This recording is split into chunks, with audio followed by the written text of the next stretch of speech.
আশুরার নামাজ অবশ্যই পড়বেন। আশুরার নামাজ পড়তে কোন কোন সূরা কত রাকাত পড়তে হবে, নিয়ম পদ্ধতি কি আমি আপনাদেরকে বলে দিচ্ছি। প্রিয় দিনী ভাই ও বোন, এই পবিত্র আশুরা আমাদের সন্নিকটে চলে আসছে। আপনারা যদি আশুরার নামাজ পড়তে পারেন, আপনার পরিবার থেকে সকল বিপদ আপদ মুসিবত সব দূর হয়ে যাবে।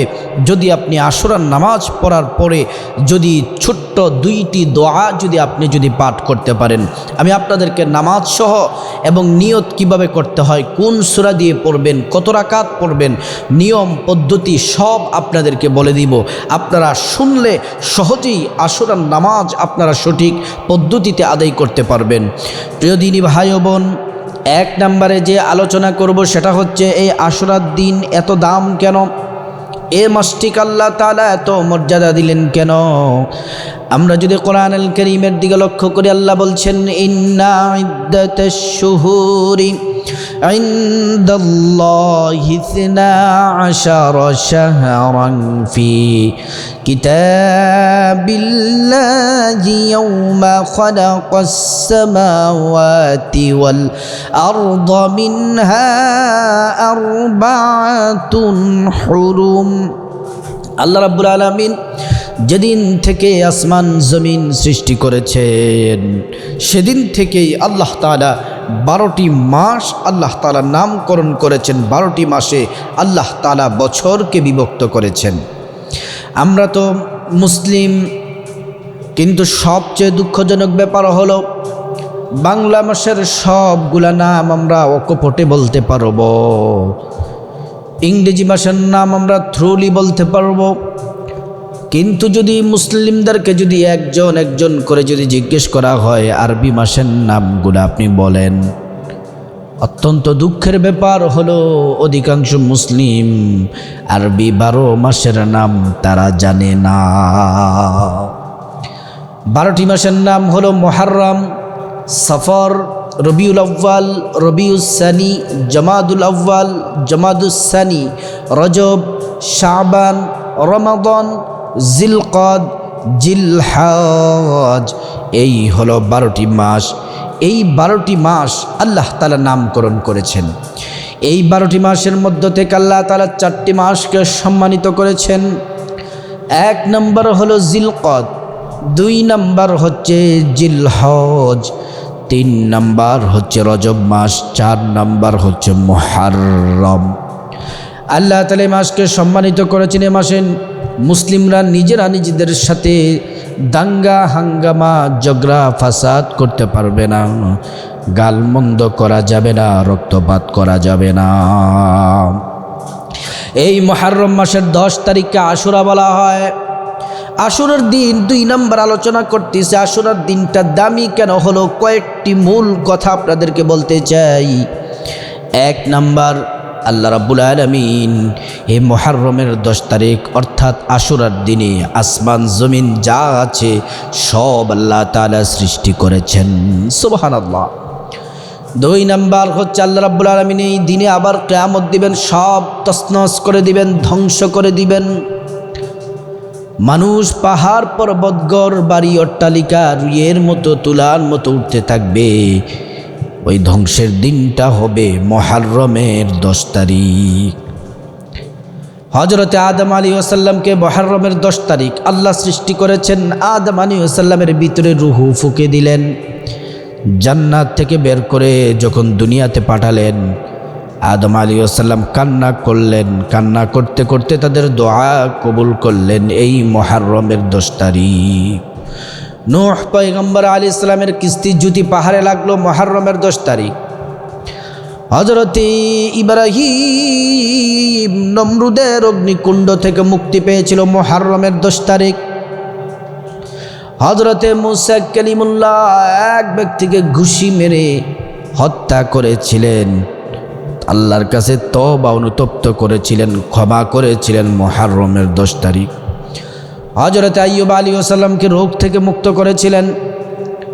হযরত ইউসুফ আলাইহিস সালামকে মুহররমের 10 তারিখ কূপ থেকে মুক্ত করেছিলেন, উদ্ধার করেছিলেন, কূপ থেকে আল্লাহ তাআলা মুক্ত করেছিলেন।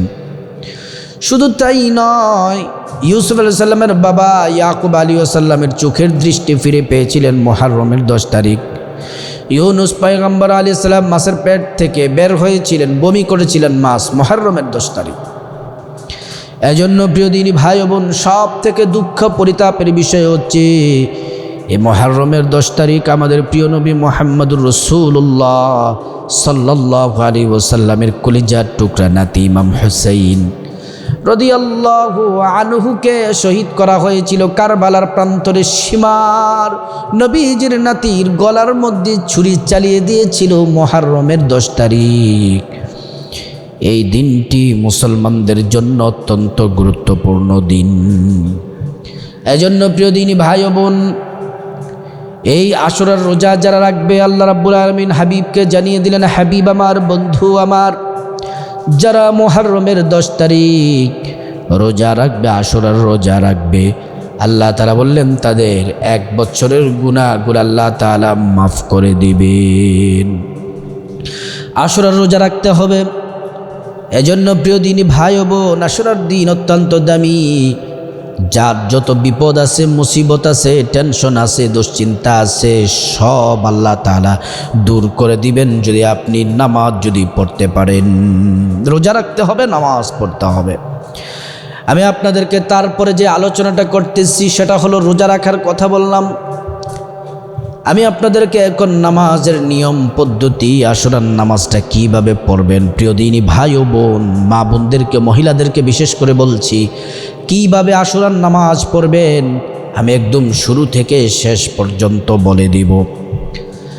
আশুরার নামাজের নিয়ত থেকে শুরু করে সালাম ফিরানো পর্যন্ত। সালাম ফিরানোর পরে 2টি দোয়া, যেই দোয়া পড়লে সরাসরি ডিরেক্ট আল্লাহ তাআলা দোয়া কবুল করেন, বিপদ মুসিবত দূর করেন, আল্লাহ তাআলা রিজিকের বন্দোবস্ত করে দেন। আপনারা আশুরার নামাজ পড়বেন। আশুরার নামাজ হচ্ছে নফল নামাজ, কমপক্ষে 2 রাকাত নামাজ পড়বেন।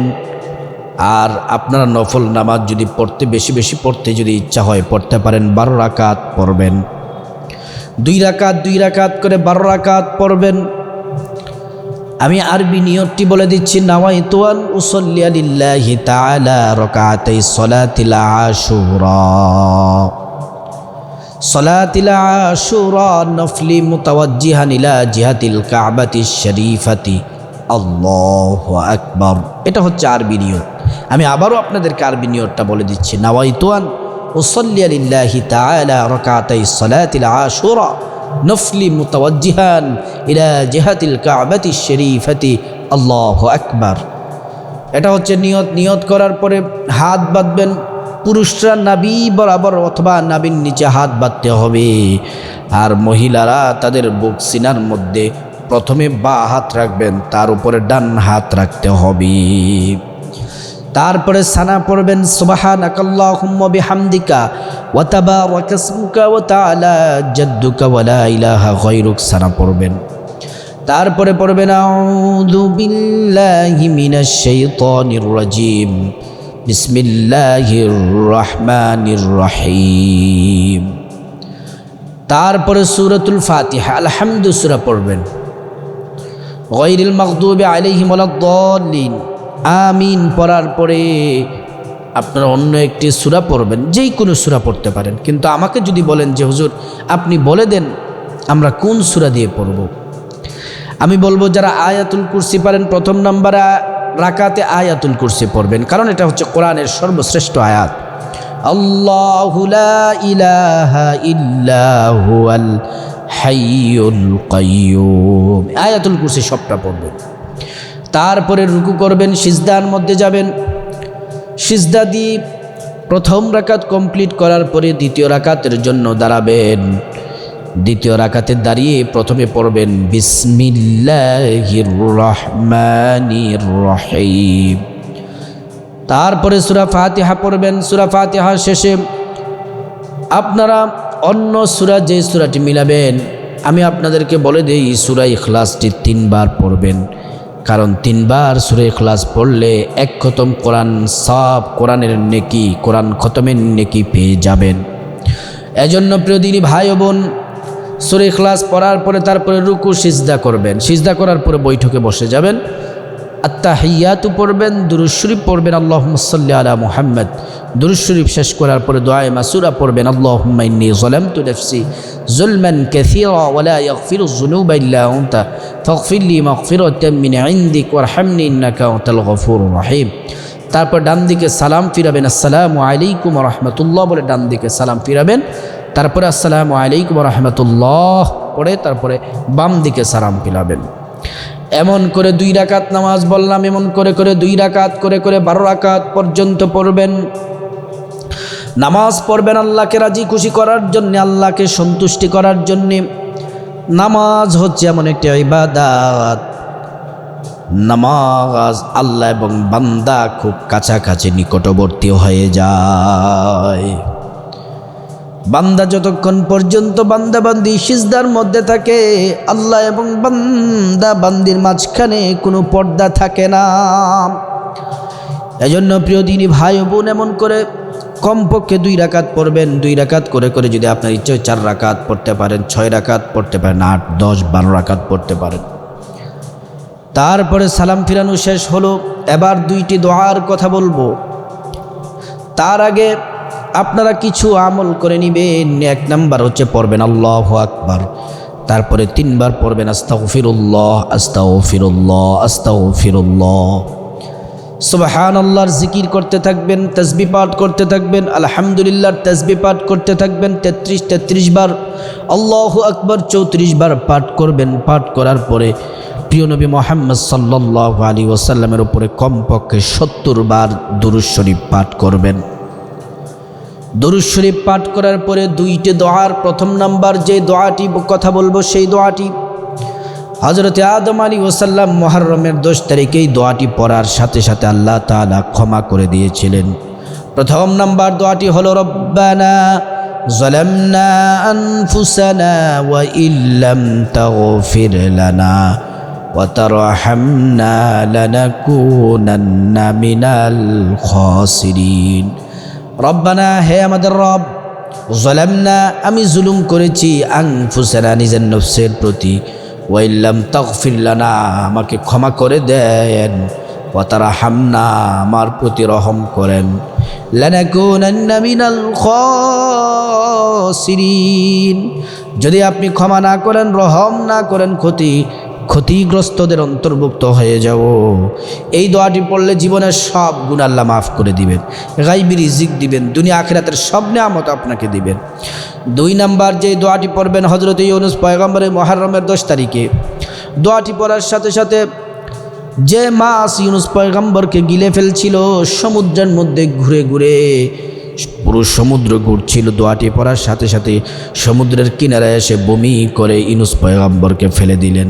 কঠিন পরীক্ষা থেকে আল্লাহ মুক্ত করেছিলেন। দোয়াটি হলো লা ইলাহা ইল্লা আনতা সুবহানাকা ইন্নী কুনতু মিনাজ জালিমিন। এই দোয়াটি পড়বেন।